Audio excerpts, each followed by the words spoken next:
பொலிவுடன் மாலை நியூஸ். செம்பனார்கோவில் ஒழுங்குமுறை விற்பனை கூடத்தில் 750 குவிண்டால் பருத்தி மறைமுக ஏலத்தில் கொள்முதல் செய்யப்பட்டது. நாகை விற்பனை குழு செயலாளர் வித்யா நேரில் ஆய்வு நடத்தினார். மயிலாடுதுறை மாவட்டம் செம்பனார்கோவிலில் உள்ள ஒழுங்குமுறை விற்பனை கூடத்தில் நாகை விற்பனை குழு மூலம் மின்னணு தேசிய வேளாண் சந்தை திட்டத்தின் கீழ் ஈனாம் முறையில் 2024ஆம் ஆண்டிற்கான பருத்தி கொள்முதல் பணிகள் நடைபெற்று வருகிறது. இன்று நடைபெற்ற மறைமுக ஏலத்தில் பருத்தி குவிண்டால் ஒன்றிற்கு அதிகபட்ச விலையாக 8,209 ரூபாய்க்கும் குறைந்தபட்ச விலையாக 6,669 ரூபாய்க்கும் சராசரியாக 7,730 ரூபாய்க்கும் விலை போனது. மொத்தமாக 750 குவிண்டால் கொள்முதல் பரிவர்த்தனை நடைபெற்றது.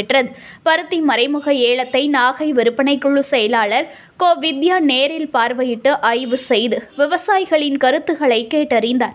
இந்த ஏலத்தில் 1,250 விவசாயிகள் கொண்டு வந்த பருத்தியை தேனி, கோவை, கொங்கணாபுரம், பெரம்பலூர், விழுப்புரம், திருப்பூர், கும்பகோணம் உள்ளிட்ட மாவட்டங்களிலிருந்து வந்திருந்த 12 வியாபாரிகள் மற்றும் மில் அதிபர்கள் கொள்முதல் செய்தனர். புது பொலிவுடன் மாலை நியூஸ்.